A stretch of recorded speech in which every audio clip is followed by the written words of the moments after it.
Use your brain and do your research. We are really excited to have with us today Dr. John Garen, an economics professor with facts and figures about education in Kentucky. I'm very happy to be here. Thanks for hosting me. Thanks for all the hard work you've gone through, kind of analyzed a lot of this data. So this is your report as of January 2024. Do you want to speak to this? Sure. Well, I think as you mentioned here, I've done a good bit of work here analyzing data, and this is one of the problems with Kentucky public school system is that they don't make things very transparent about what's going on in terms of their spending, their test score performance, and so on. And so this is significant effort by myself and through the Bluegrass Institute. We're trying to get the facts out there. Education researchers, a lot of these facts are fairly well known, but not so much to the average person. But this is inflation adjusted per pupil funds, the total federal, state and local for Kentucky from 1990. And this chart goes through 2022. We now have 2023, which is even higher than the last number here. So for Kentucky, this is more than doubled since 1990. And there was a bit of a dip there right after the Great Recession. But other than that, it's been a steady upward increase. So despite what you might have heard from various sources, that funding in Kentucky schools has not gone down. It has more than kept up with inflation, except for that little brief 2 or 3 year period right after the Great Recession. And it's gone up a lot. This is not a trivial amount. This is more than doubled after inflation since 1990. This shows funding relative to what's happened to the National Assessment of Educational Progress test scores. These test scores are sometimes called the nation's report card, and they're done by the Department of Education. And it's a sample of students in every state. There's 5 lines on this chart that may be a little bit hard to see, but when I explain it to you, it's pretty straightforward. The upper line is what's happened to funding relative to 1990. So that last number on the higher line is 2.22, which means that funding in 2022, the last year of this chart, was 2 times as high as it was in 1990. And this is taking out inflation. And so that's a more than doubling of after inflation per pupil dollars going to schools. The lines at the bottom are all of the change in the nation's report card test scores, the 4th and 8th grade reading and math. And I think the best one is up by about 8% since 1990. There's another one up about 4%, one up about 2%, and one is actually lower than it was in 1990. So this is kind of the figure that perhaps is the most striking, is that we've had this massive increase in funding in Kentucky schools. And this has happened nationwide, by the way. It's not just Kentucky, in most states anyway. There are some exceptions, but we've had this massive increase in funding with very, very little change in our test scores, and especially in the last decade and a half, some of them have actually gone down. I'm not addicted to test scores, but because there's much more to education than tests. But these tests, I think, are particularly important because this is 4th grade and 8th grade reading and math. So these are the basics. You got to have basic literacy and numeracy to succeed in your future academic career as well as out there in the world. These 4 tests, I think, are particularly important, even though there are other things other than test scores. So I think this is a fundamental problem that's been going on in Kentucky for a long time. These are the gaps between blacks and whites in terms of their NAEP scores. Well, these are just the racial designations that the United States Department of Education follows. That's probably just a response by the student, what's their race they identify with, and then they double check that to make sure it makes sense. the data are available for other racial groups, including Hispanics and Asians and so on. But I just chose to display these because these are the ones that get the most notice, I guess. So the heights of these show the difference between the average white score and the average black score. And the ones on the further left are when these national tests started, and the ones on the further right are the 2022 results. As you can see, the gaps are bigger in 2022 than they were in 1990. So there's not been a reduction. In fact, there's been an increase in the racial score gap between 1990 and 2023. This is what has happened to teachers and staffing. The graph on the left is number of pupils, teachers, and other staff relative to 1990. So these are the kind of percentage increases relative to 1990. So the lower line is the number of students. It says 1.05 is the number at the further right. That means there's 5% more students in Kentucky schools. This is 2022 relative to 1990. The next line is teachers, and that's 1.21. So there are 21% more teachers. So the ratio of teachers to students actually went up, or there were fewer pupils per teacher. But the upper line is what happened to other staff, and that's up by, what's that, 1.55. So that's over 50% increase in staffing. So this is one of the reasons why non-teacher staffing. This is one of the reasons why spending went up so dramatically. And I'm not quite sure why it's continued to go up, but this is what happened in the 90s and 2000s. So on the right, that just shows the pupils per teacher. It's gone down a little bit. That's the blue line. And pupils per other staff has gone down a lot. So there's a lot more other staffing. Now, on the face of that sounds pretty good. We got some more teachers and a lot more staff of various sorts. At the end of the day, it's important for that to affect students' outcomes.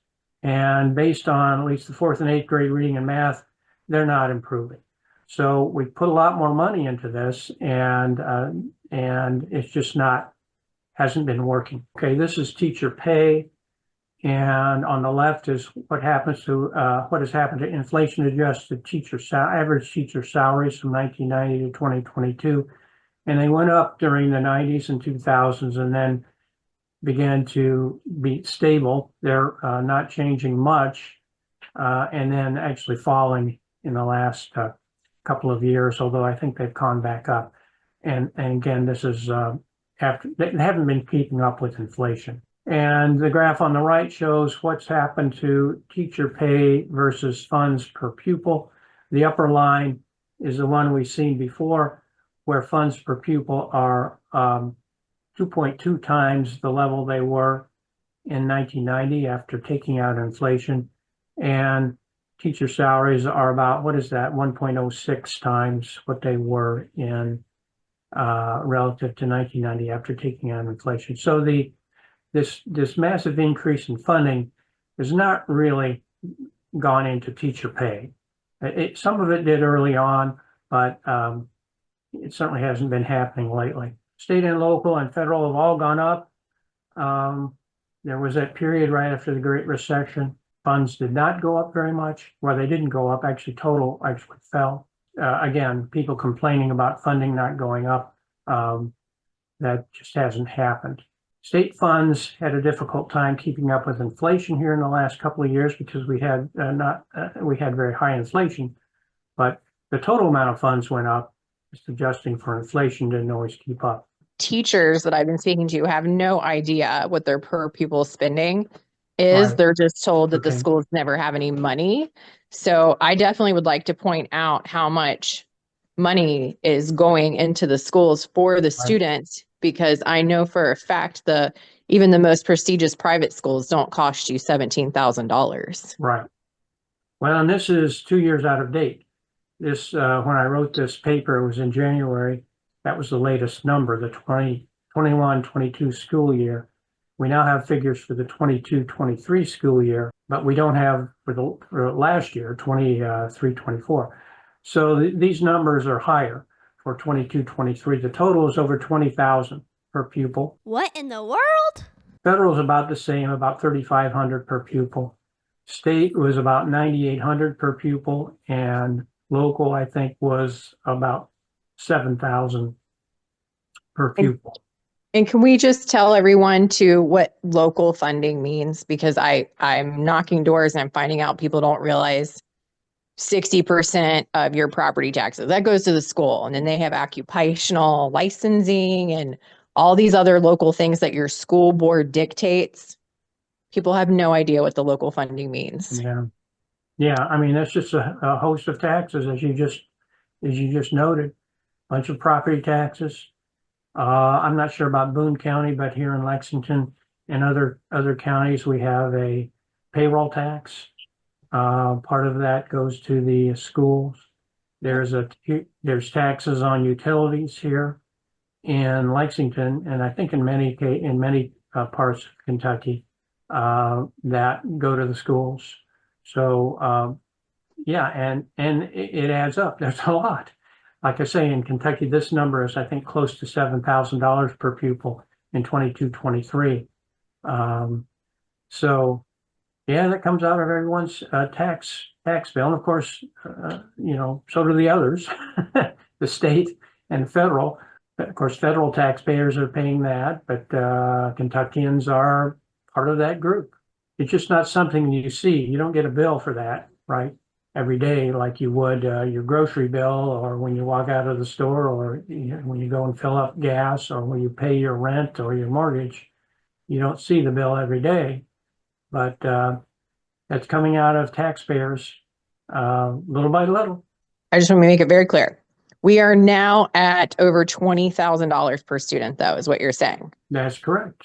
That right. That was 22-23.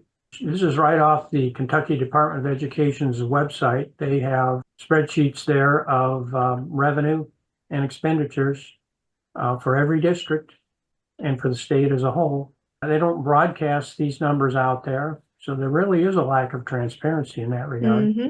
But if you look for them and dig around, you can find them.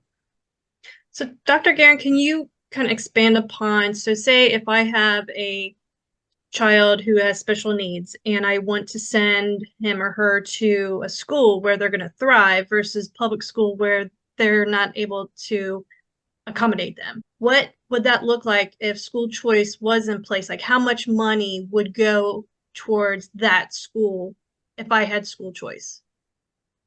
Well, that would be up to the legislature to decide in January. Amendment 2 simply allows the legislature to look at that.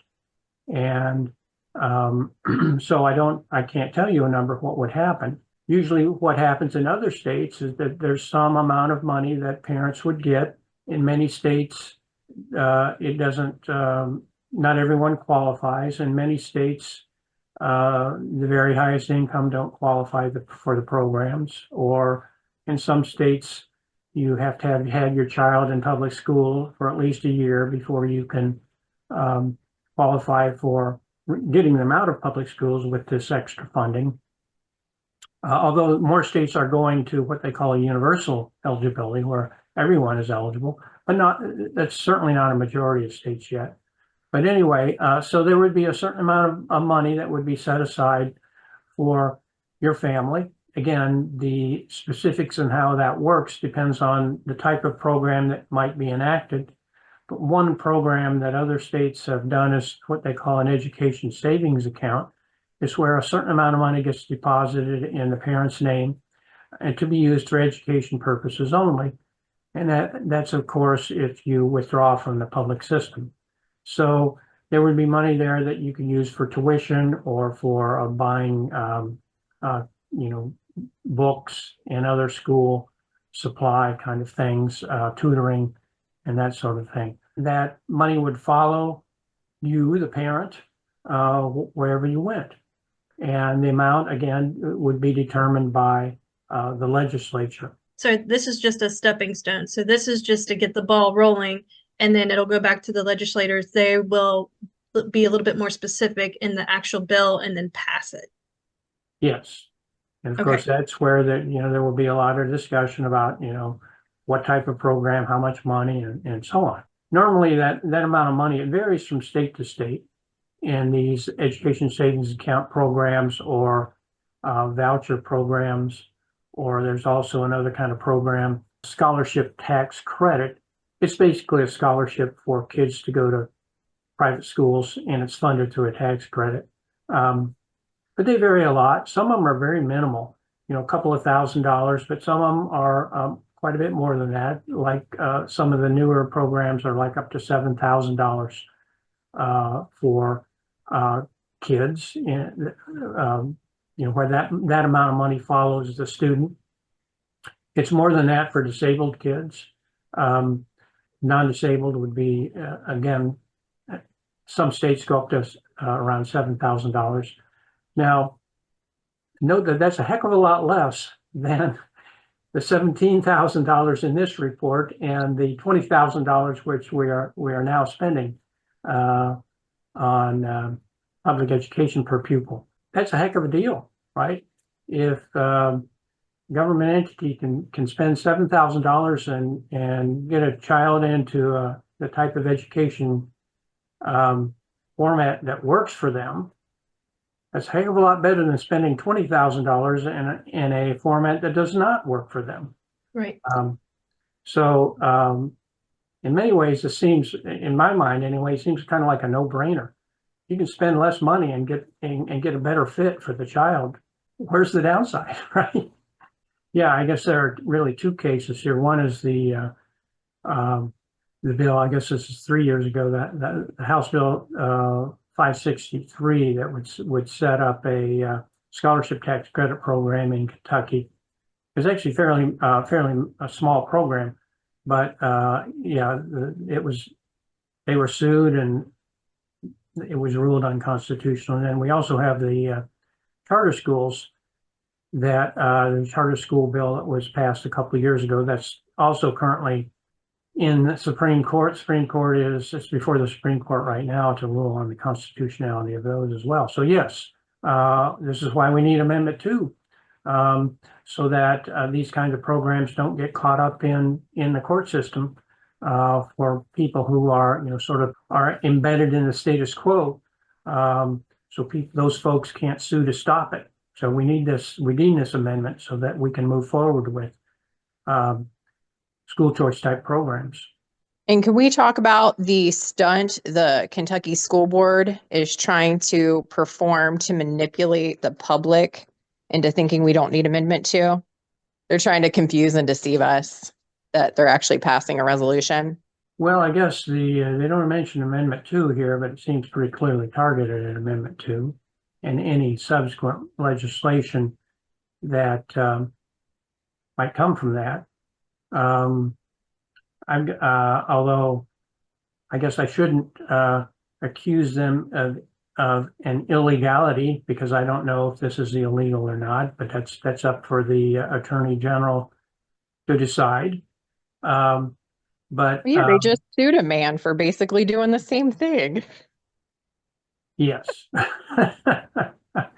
I mean, they have this, I've got it pulled up here on my other screen here, but a lot of these whereases, it's important to have opportunities for all children regardless of circumstance. And of course, that's the whole point of school choice legislation. Once we get to that, is to give opportunities for kids who don't fit with public schools or the public schools are not serving them well.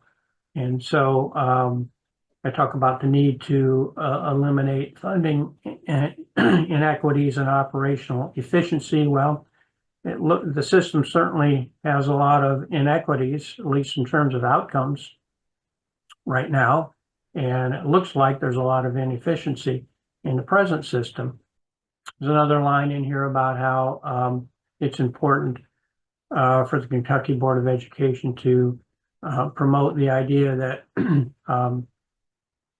everyone should be empowered to be a learner.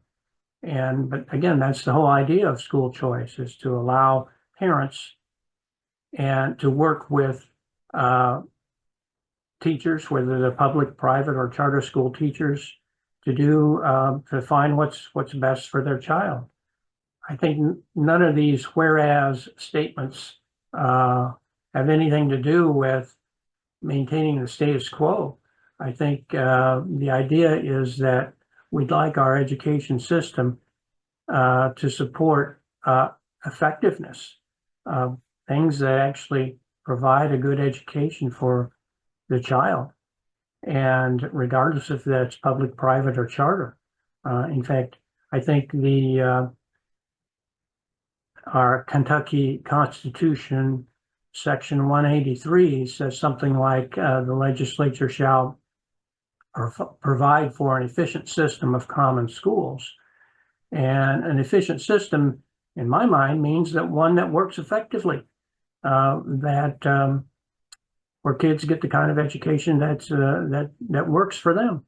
And so I think voucher type programs, school choice, education savings accounts, charter schools, all fits in with that, a system, an efficient system of schools. So I think this is Amendment 2 in any subsequent school choice legislation that might come about is about finding what's best for the child. And it's not about any particular system or another. And I think this is where this resolution kind of falls down. It seems to be, saving the status quo, and that's not what this is about. Well, I've also been told that certain schools are sending out propaganda saying if Amendment 2 passes, they will lose funding to the classrooms and have to eliminate teachers. And I've asked some of these teachers who've told me about these things, and I said, well, don't you find it ironic that if they lose funding, they're cutting you? They're not cutting administrators, they're cutting you. Right. Don't you find that kind of strange that if they're so concerned about these kids and the students and that they're learning, that they would eliminate teachers and not admin? Right. I mean, I think it just tells you the fear tactics and the manipulation. These are my words, but I see it clearly for what it is. Those kind of tactics are just not appropriate. And in fact, they're very counterproductive, right? Another reason why we need school choice. If you Exactly. you don't like what's going on in the school, you have some options. You don't like being, I don't know, for whatever reason, if you don't like the way administrators or the school system, the school is treating you or your child, that there's options. And I think it's important for Kentucky to take steps to move in that direction, so people can have, I would like to see in the course of several years here, for a robust system of options to develop. It may take more than 2 or 3 years, but I think we need to move in that direction to more like what's been going on in Florida, where Florida has lots and lots of charter schools. They have a flourishing private school, and they have lots of school choice type options. Again, they have a robust charter school system as well as significant amounts of school choice for their students to go to private school. And so they do have options. Not that a parent is going to get every last little detail of every little thing exactly how they want it. But when the big things go wrong, boy, parents need options. And I think parents, probably one of the worst feelings in the world a parent might have is where their child is struggling and they don't have any options of what to do. And I think that's a terrible thing to do to a child, is to try to close off options for that family to find something better for their child. And just a kind of an emotional level, even though a lot of the stuff that I put out there is more, okay, here's the numbers, here's the logic and so on, but there is an emotional side to this where, yeah, parents, when they're facing a tough situation in the school that they have their child in, they need options. They really need options. Well, this also creates a market for teachers. The teachers aren't stuck just teaching in public education. Um, that would Absolutely. create a competitive market for them as well. Absolutely. I think that's one of the things that some of these surveys of teachers suggest is that they have a difficult time dealing with the bureaucracy. There's a lot of stress, and they probably can't implement the kinds of approaches that they think are best. They have to go through a lot of bureaucratic, jump through a lot of bureaucratic hoops to get a change. And in private schools, where there's more private schools out there, there are a significant number of them out there already. But if we have a robust school choice bill, more of them will come up. If there's funding that follows students, then more of them will pop up, and the existing ones can expand. You're more likely to be able to find the kind of school that that fits you as a teacher, the kind of curriculum, the kind of approach, and so on. But wouldn't the And competition, wouldn't that breed more pay for those teachers? well, yes, in fact, there's been a whole bunch of studies, or quite a number of studies of this, and ones that I actually reviewed, and we have a Bluegrass Institute policy brief on this. It's on the Bluegrass Institute website. And what people find is that when in parts of a particular state that adopts more school choice, if you compare what happens to districts in that part of a particular state to other parts that don't, is that the salaries tend to rise faster in the parts of the state. Teacher salaries tend to rise faster in the parts of the state that do more school choice than other areas that don't. And so, yeah, there's a pressure there's a pressure on schools everywhere to do better. And the most important thing that schools can do to do better, in the sense of providing a better opportunities for kids and something that parents will want, the best way of doing that is to get better teachers and to encourage them in the right way and to reward them and train them in the right way. Anyway, but yeah, there's a bunch of studies that show when more competition is introduced into a school system, that salaries rise for everyone, including the public school teachers. Now that doesn't mean that private school teachers are going to get paid more than public school teachers, but what it means is everyone's salaries tend to go up when you introduce more competition. There was a recent study that came out under the Kentucky Center for Economic Policy, which is strongly opposed to school choice, comparing teacher salaries, say from New York and Florida, and or something like that. Not exactly. States that have a lot of choice versus states that don't. And what they find is, not surprisingly, a lot of northeastern states have higher salaries than the states in the Sun Belt, which are more likely to have, the latter of which are more likely to have school choice. And they say, well, see, school choice actually reduces teacher salaries, but in fact, the opposite is true, because the real comparison ought to be what happens, let's say, in parts of Florida that introduce more school choice versus compared to other parts of Florida that don't, and not comparing Florida salaries to New York salaries, because there's lots of reasons why those salaries would differ.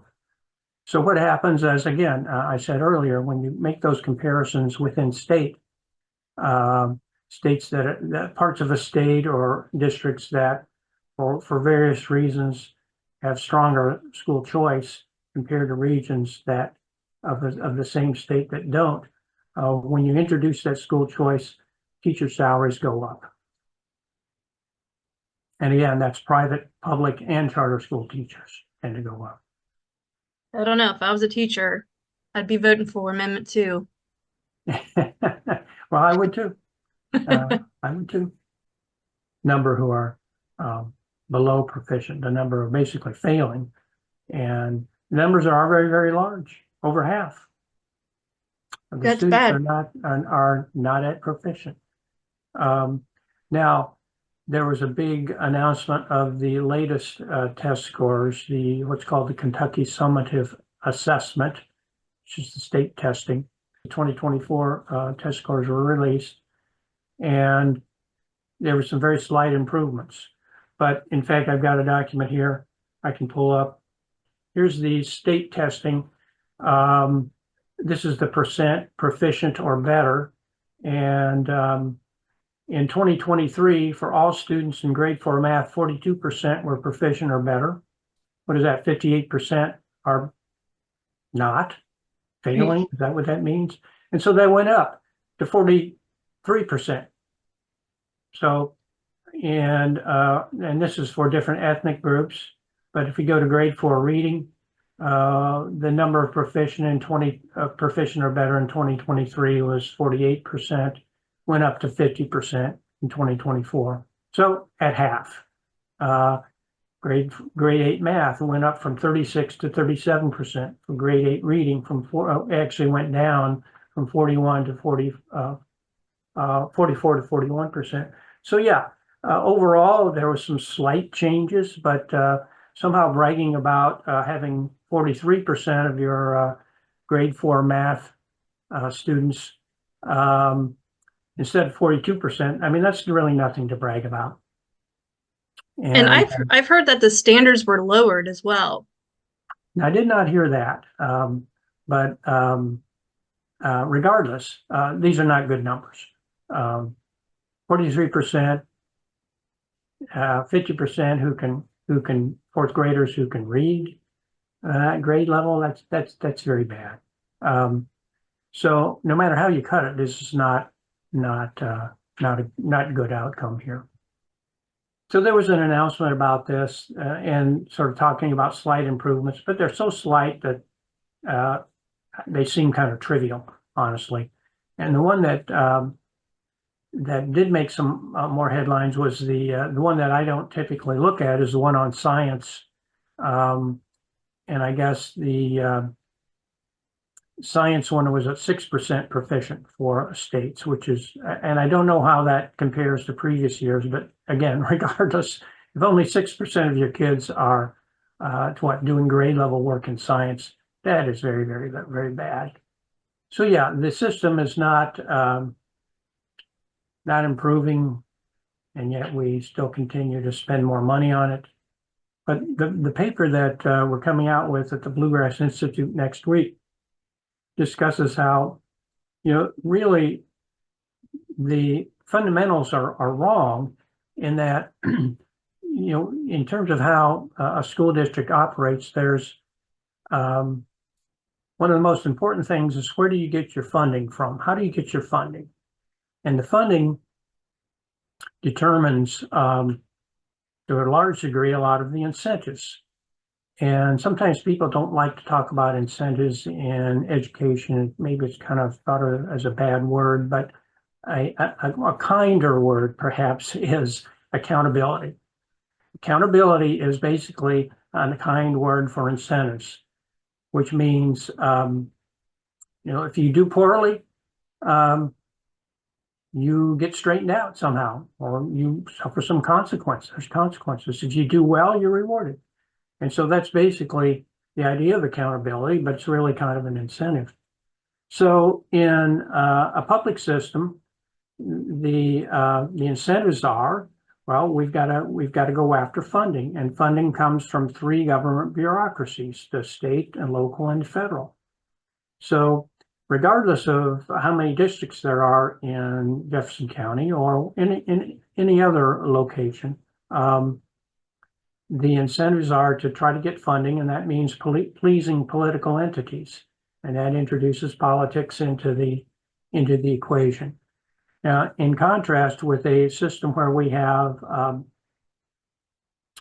money following the students or their families, like school choice programs, that in order to succeed, in order to get funding, you have to attract parents and their kids. And so that means providing a good experience, good educational experience for the kids.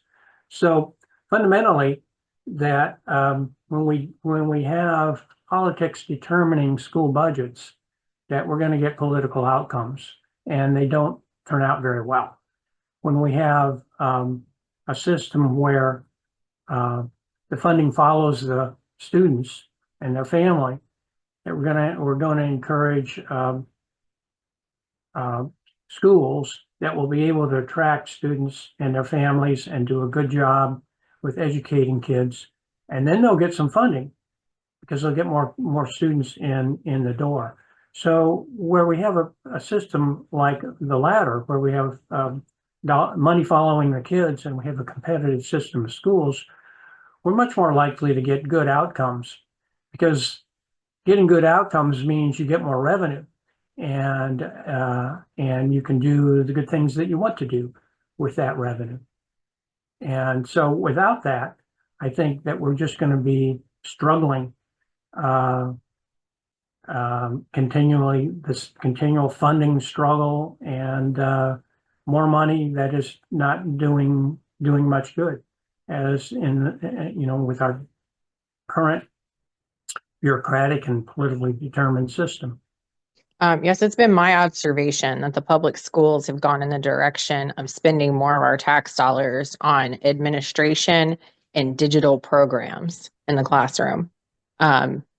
With that money not necessarily going to bring in teachers and helping the students, we've seen a decrease in the test scores. And there's already been studies that were produced saying that kids do not do well learning on these devices. But every year, these digital programs go up in cost, and then we're funding more administrators. That's what I've noticed in the paradigm that they're building, is that we're going actually more away from teachers and leaning into the digital devices, which we've also seen through contracts, like they are data mining the kids, which goes into privacy concerns and federal laws that I think are being violated. But there is no accountability, because we've taken things in front of the Office of Education Accountability, known as the OEA. There were 3 cases that parents were able to get them to investigate here in Boone County. And they found that 2 principals and the superintendent had violated several laws and implementations of a digital program called Summit Personalized Learning. And they were written up for it, but they were remanded to more training. So there was really no accountability, even when they do things illegally.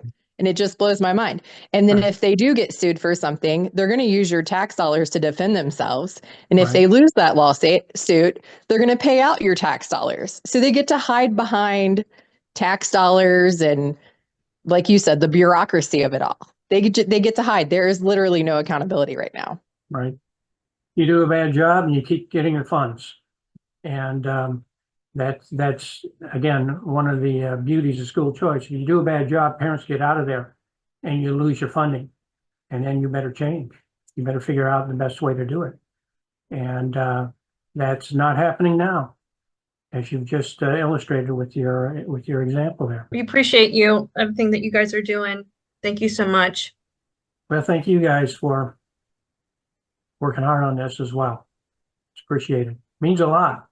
Yes. Yeah, we just need to educate the community, because after knocking doors, like Stacey was saying, people are uneducated on what's really going on because there is no transparency. Yeah. Vote yes on Amendment 2.